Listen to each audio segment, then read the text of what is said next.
শ্রীলেখা মিত্র এনজিওর টাকা অম্বরীশের কাছ থেকেই পান, তাই তিনি অম্বরীশের কাছে যান এবং ওই মহিলাটির জন্য হেল্প চান। অম্বরীশও মিথ্যা প্রতিশ্রুতি দিয়ে তাকে সেখান থেকে চলে যেতে বলে।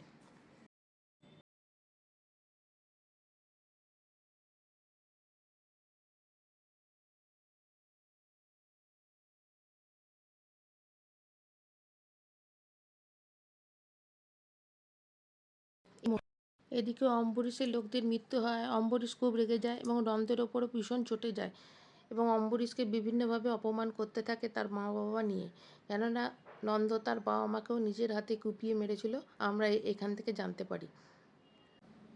এদিকে বিক্রম ও অঙ্গনা অম্বরীশের মারি মাংস কাটি, তুমিও সেরম কাটো।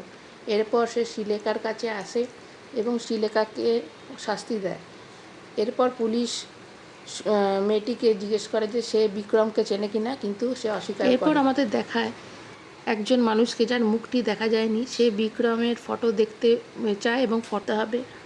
আর আমার গল্পটি আপনাদের কেমন লাগলো অবশ্যই কমেন্টে জানাবেন, লাইক সাবস্ক্রাইব অবশ্যই করবেন এবং এর সেকেন্ড পার্টও আসবে, কেন সিনেমার এন্ডিংটা যেরকম দেখালো তাতে অবশ্যই এই সেকেন্ড পার্টটি আসবে।